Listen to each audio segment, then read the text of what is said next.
welcome back to Better Today, Well Balanced Wednesdays. I'm so excited. You all cannot believe how excited I am to have with me a guest on today, dealing with men, helping men through our challenges that we have through life. Carlos Ravelo, and he'll pronounce it a whole lot better in a minute. He and I frequent an establishment, the Tobacco Cabana, inside of Cedar Hill, and I have seen him many times, and every time I see him, he always does like this. Hello. What is that about? It's you. This is where your heart is. Yes. So it's heartfelt. Heartfelt. So I tell him bye, he does that. I tell him hi, he does that.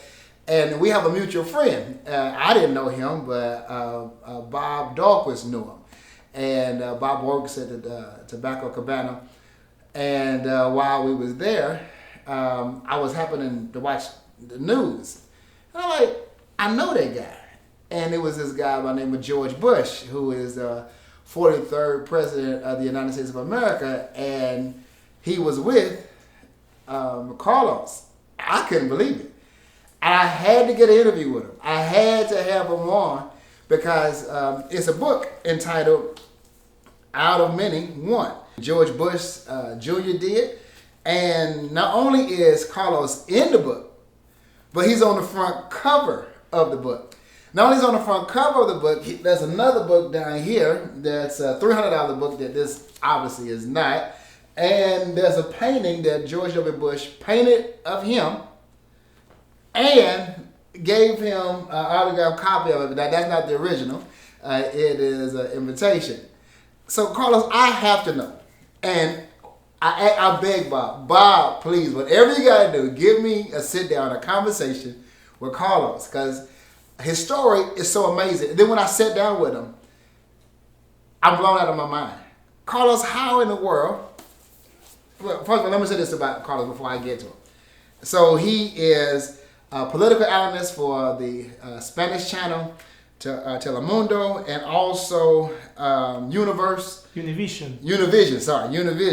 He's going to get me corrected on that. And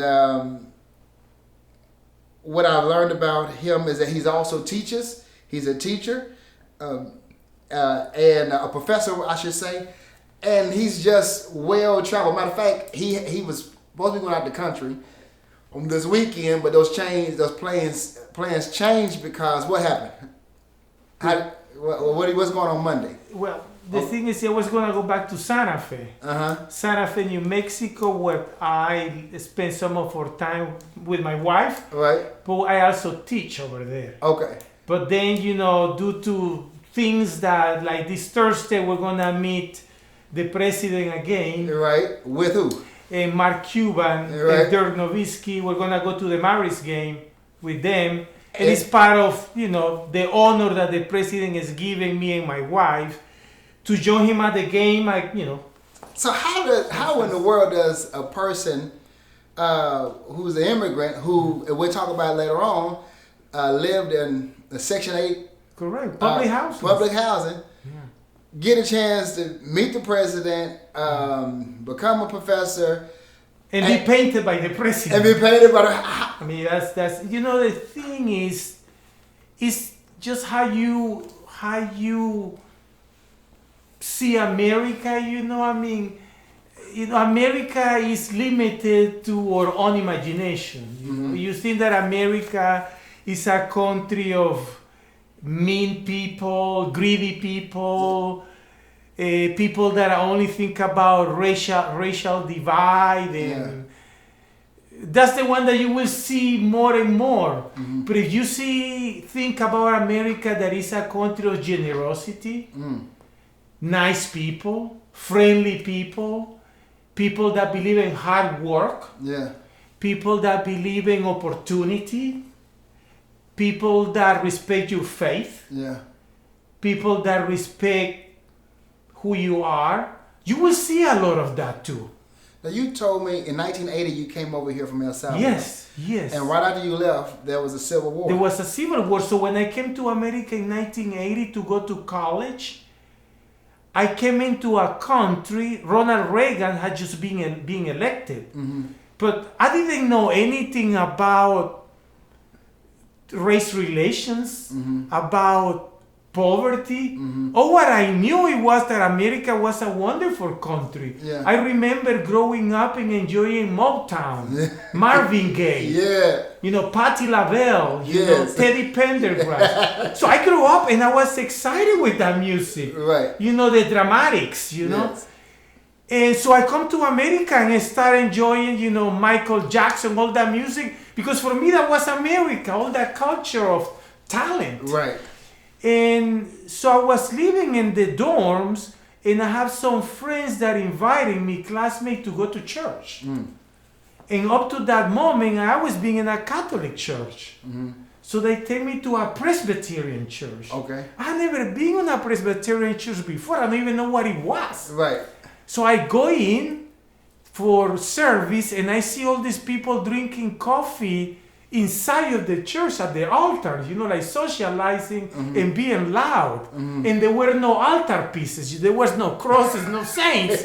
So I was confused. Right. I was 20 years of age, but people was very kind towards me. So that kindness impacted them more than the religious experience. Because people was kind. Yes. So you talk about the religious experience, and from what you told me a couple of days ago, that with the civil war that took place inside El Salvador, if you would have stayed in El Salvador, I will not be alive. You would. So how much of God do you give credit for that?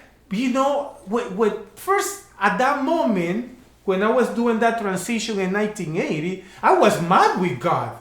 Mad, why? Because I felt that what was going on in my country was not right. Right. When you start killing people, has nothing to do with politics.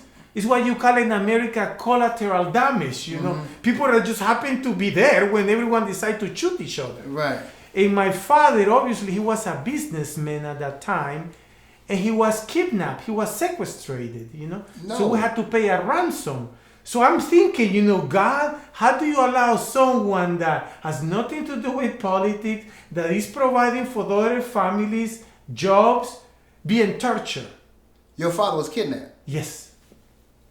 So that's where justice begins. And justice is a concept that is embedded on us, We know when something that doesn't make any sense happen, but we are just seeing it at the moment. So when I came to America, I was running away from that situation. And at the same time, emotionally, my faith has been challenged because I say, God, if you are a just God, what does that have to do with justice? I'd rather stay away from that justice, Right. So I began to be transformed. But what took me in a different direction was the kindness of the people. Because I was coming from an experience where I saw people being shot for nothing and bullets, around you, Right. to a country where there was peace, and I missed home, and now I was in a new culture, new way of thinking, new food, new weather. I was living in Wichita, Kansas, in January. That was hard because I didn't speak that much English. So everyone that was around me was nice, but they didn't speak Spanish either. So they would ask me things with a dictionary. There was no cell phones at that time. So they would say things like sad, happy, homesick, words that express my emotions, my mental condition. But it was done with kindness. And I remember listening to the Imperials, Emigrant, that Christian music. I never heard the Imperials or Emigrant. So, my father's eyes, what's that music, Christian? Because my roommates will play those songs in LPs. So I was, transcending to a new culture, a new way to worship God that I didn't understand. But what really mattered to me at that moment was the kindness of the people. Some were black, some were white, pretty much. But for me, I responded to that kindness. So your relationship with God got better because of the kindness of people. Yes, that's amazing. It's people. Now, what I know you all can sense it. He's one of the most optimistic, positive people you ever meet in your life. The glass is never half empty. It's always half full, about to spill over. You told me something the other day. You said life is a sequence of circumstances and events. The only thing you can control is how you respond to them. Correct. Tell me about that. You know, when I left El Salvador, and then my family came, we were reunited.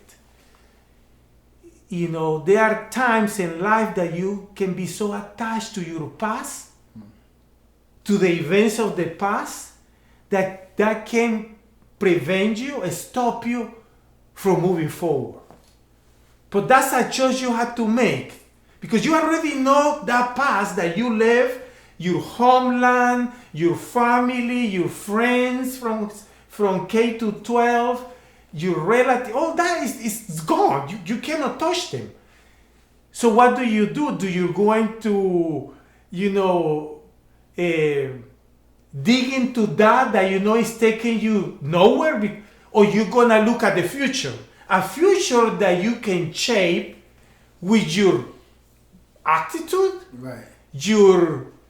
The people that is around you, right? Because the people around you influence how you see the future, right? Right. If you got people around you that are, negative and complaining all the time, your future can look like a complaint. Right.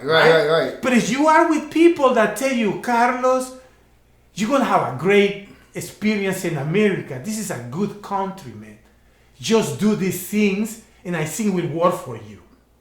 You told me you asked your students, is the best behind you? Yeah. Is your best in the present or in the best in the future? Yeah. Tell me about that. With my students, I always ask them about America. How do you see America? Do you see America that was the best in the past? Or do you think America's best days are today? Or do you think that America's best days are in the future? Because if you think that America's best days are gone, that the future is in the present just bad, that's how you're going to leave this country. I like hopeless. It. I like it. Hopeless. Yes. And what you are doing when you think that American best is gone, you're going to tell those people that did hard work, right? Right. Hard work to take us to where we are.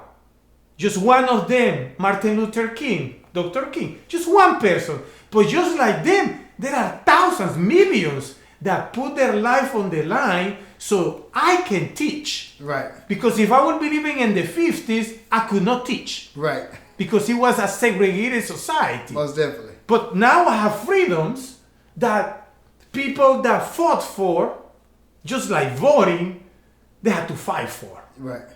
Now you told me this. You said what defines you are your dreams. Yes. The past, you cannot do anything about the past. The past is gone. You cannot become a victim, a jail person with the past. Because it will prevent you from enjoying what you can change, and that is the future. The future is something that we create every day. How? By what you do, by with the people you hang with, by the experiences you go through, right? Right. The way you respond, your kindness, your positive, that's something that you can do towards the future. And there is people that will come towards you. Let me give you something that happened to me in 1987. Okay. I was working in the hotel business at the Sheraton Downtown Hotel. Okay. My boss, her name was Krista Rowley. One day she pulled me and said, Carlos, I want to sit with you. Because I noticed that the clients enjoy you. When you serve them coffee, when you ask them, if they need anything, they really enjoy you. I can tell that they ask for you to serve them, But there are things that you need to work on it. Because if you work on it, I'm telling you, more stuff is going to happen to you that is good. So Crystal is giving me this advice, okay? And I say, okay, Crystal, I'm going to work on it. Mm-hmm. And that has to do with doing paperwork and, filling orders, all that. So I did that work. Yeah. At the end of the year, usually companies host Christmas parties, right? Right. And they decide who is the salesman of the year, the person that has done the most for the company, and they elect the employee of the year. At the Sheraton, they elect the employee of the year. That means the employee that has reflected the values and the character and the businesses that the company is trying to promote. So here I am with my colleagues, housekeeping people, Yeah. front desk people, the doorman, the bellman, just chatting, And then my boss come and say, Carlos, they are calling your name. I say, Krista, what? You are the employee of the year. And I say, what? I could do that. I look at Krista like the artist that is molding the clay, what she did to me. Right. She took my life and told me, if you did these things, you're going to flourish more. Yeah, yeah. So for me, that event, early in my life, gave me the confidence that if I am with good people around, I can flourish because they know how to work on my soil. Let me give you another one. Even when I was fired, okay?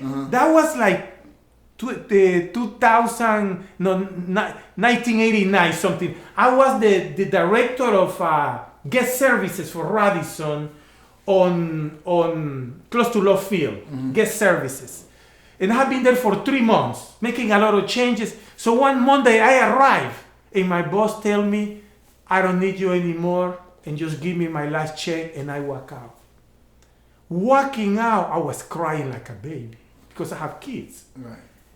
The doorman say, Mr. Rovello, are you leaving?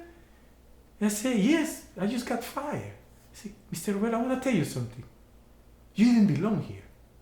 I say, what? Yeah, you have so much talent. But one thing I'm going to tell you, Mr. Rovello, one day you're going to come to this hotel and I'm going to open the limousine door for you.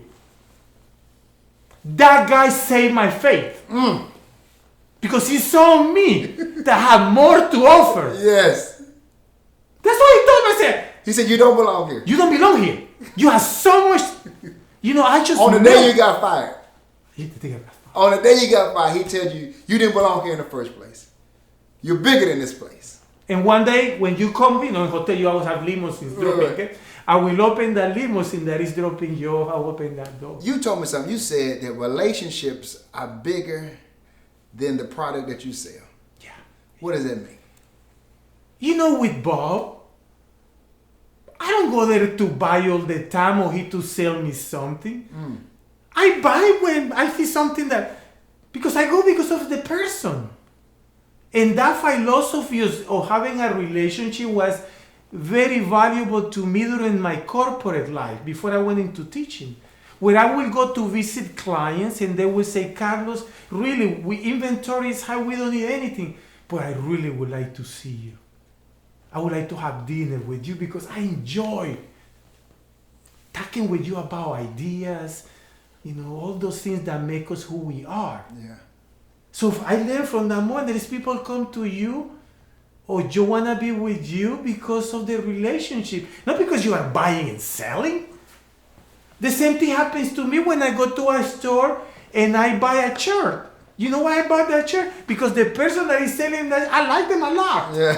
And I want them to be successful. That's so I good. say, Mary, I didn't come shopping, but man, you are so amazing. Tell me, does this look good on me? No, take this. And you trust them. Tell me about your dad. Yes. My dad, the legacy from my dad is a hard-working man.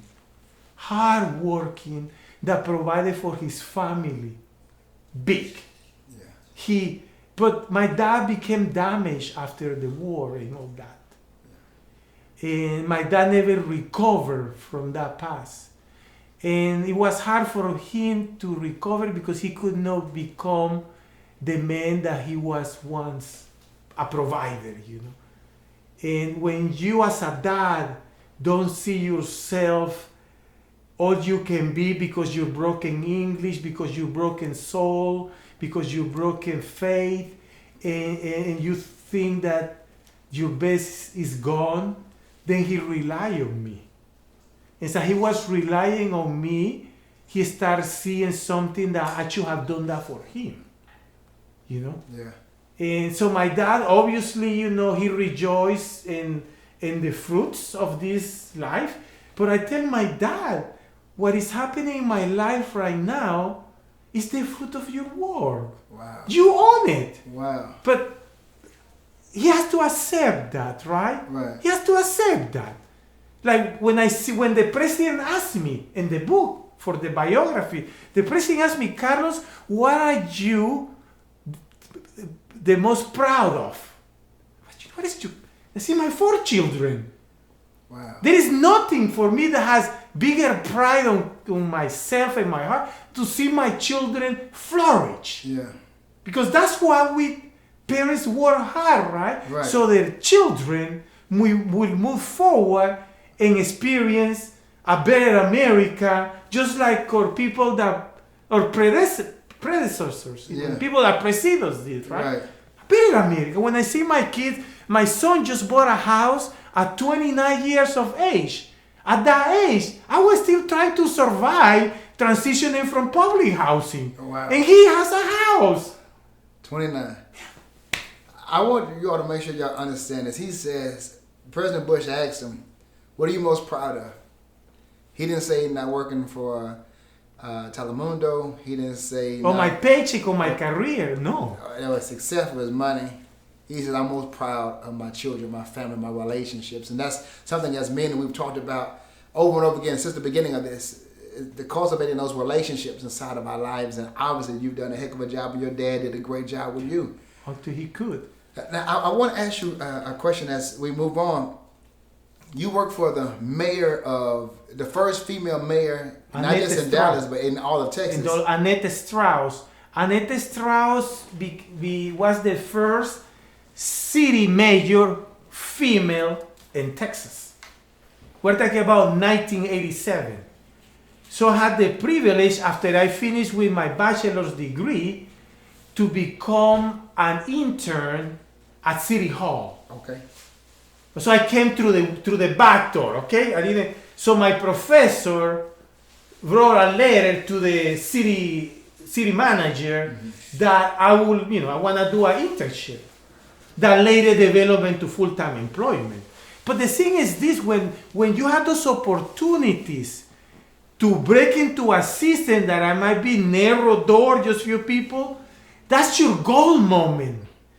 Your moment to put everything on the table. Yeah. If you have to clean the desk, wherever. But people will know you're serious business. Yeah. But you sometimes you can approach and say, I don't do that stuff. I don't get paid for that. Don't worry. If you don't get paid, more merit because people is watching. And when you do things for free, Yeah. that has more merit. Now you said this to me. You said America is the best place, is the best when you're good at what you do. Yes. Tell me about that.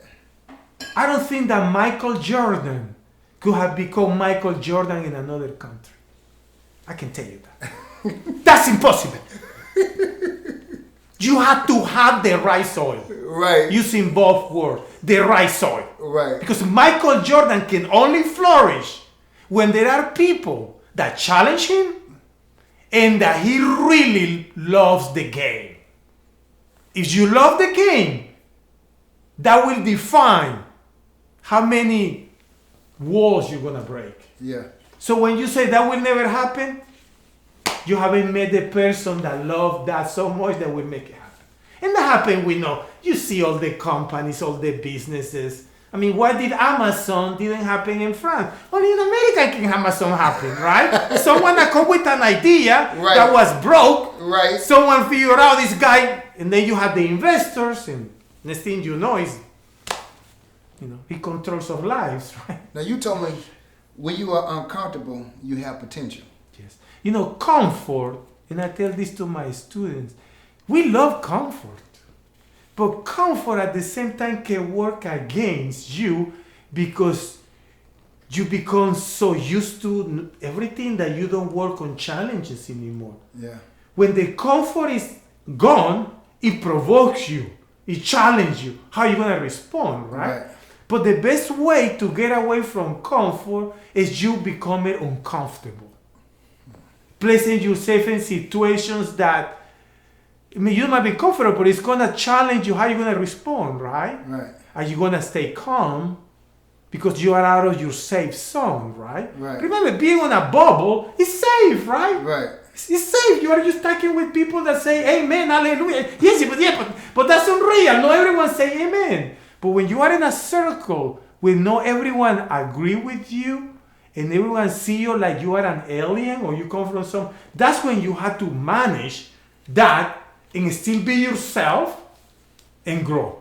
You told me that you worked for the mayor, and at the same time you was in public housing Section 8. Yes, about the same time. But you said that was you knew that was not going to be your long term. Tell me about that. Tell because there's a man right now who's watching, and he's struggling financially. His wife is calling him a loser. He feels like a loser. He has losers friends around him. But you, working for the mayor, living on Section 8, knew that was not going to be your end. How?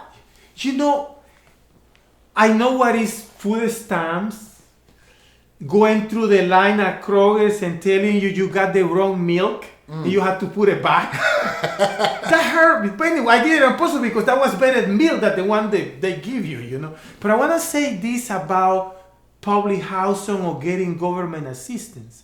I always saw it. I'm just passing by. And I'm grateful that I had this opportunity to stay afloat, right, so I don't go under. Right. And that housing and these food stamps, Lone Star, is helping me from disintegrating. But on the other hand, I'm just passing by. I have been called for better fights. Yeah. And this fight is not going to define my future because I'm just passing by. And that attitude starts showing new opportunities. Remember, when opportunities come to you, they don't tell you, hey, I'm an opportunity. No. Sometimes they are a disguise. Yeah. And how is that disguise? Just try it.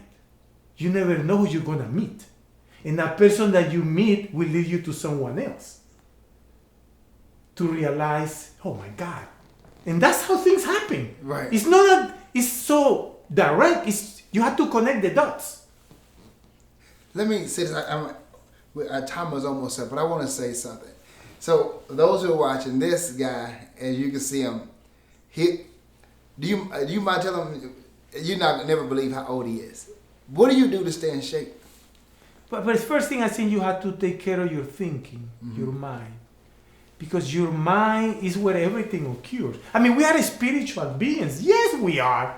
But don't tell me that your mind is not a tough place to visit. Right. Because we are emotional beings. I like that. Your mind is is a tough place to visit. You know, I mean, you have to stay away from those extreme thoughts, you know, that you are in Wonderland and everything is rosy and beautiful. No. Right. Life is made of many different things. But one thing you have to protect is that pure heart, you know, and be aware of your mind, that your mind can play you games, that your mind can go to places that you need to stay away from, but that the mind too is when we create our own empires, our own beautiful dreams. I love it. Our own poetry. I love it. That's what we create them. Let me ask you just one last question as we get ready to close. There's a man out there who says, I just can't do it. It seems like everybody else can do it. My grandfather was a loser. My father was a loser. I feel like a loser. Would you look in that camera and tell that man, give him something positive, help him in his thought process? I want to tell you what I tell my students, because I have students in my classes that come from damaged families that have mistreated them physically, emotionally, and they have lost hope. Okay, but this is a young person, so I tell my students three things that have tremendous value for me, and I believe for everyone. The first one is have good people around you.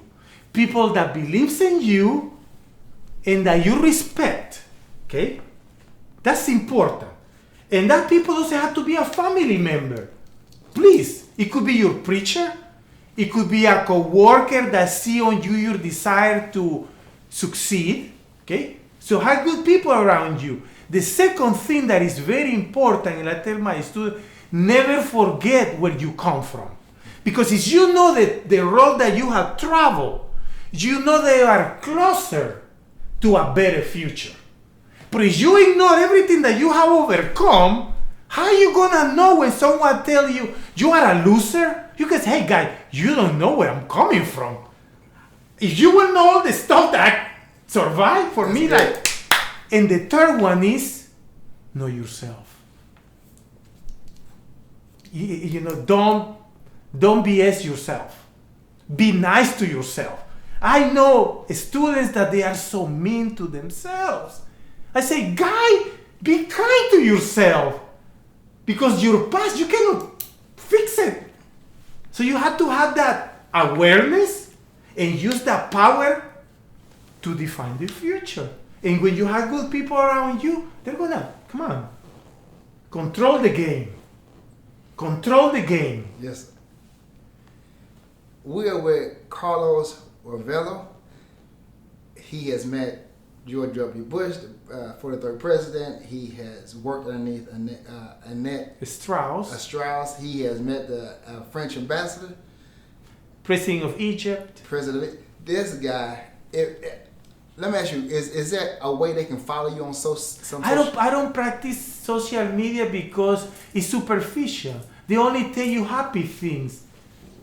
Life is no one side coin. It has two coins. But the best part is to be aware of the two. You know that, in the state center. So we got to have him back on. Because if you all feel the way I feel, this guy here is just full of energy, full of life. Everybody dies. But not everybody lives. But I want to say one thing. We are the only God's creation. The only creation of God that is aware of our own mortality. That we're going to die. Because we have intellect. Right? A monkey doesn't know it's going to die at birth. But we are aware. So if we are aware that we're going to die, that should make us aware that we better do our best what we got left. Right? Yes. Because we're going to die. Most definitely. Look, let me pray you all out. And Carlos, thank you so much for coming. Bob, thank you so much for making this possible. Father, we love you. We thank you for this day. I thank you so much for the life of Carlos, the story of Carlos. It just seems unreal what you can do through a man who came to the United States in 1980, couldn't speak any English, and now he's worked with mayors, and he's worked with the President of the United States, and he's worked with French ambassadors and the Prince of Egypt.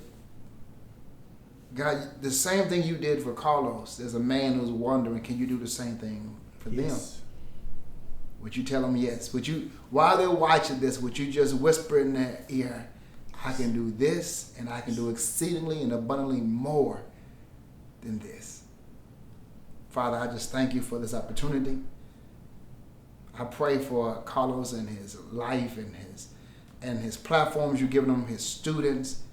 Thank you for using him on Telemundo television. Thank you for every life he's touched. I pray for every man, every husband, every father, every brother, every son. We pray this prayer. In Jesus' name, amen. Thank you all so much. Don't be better tomorrow. Be better today.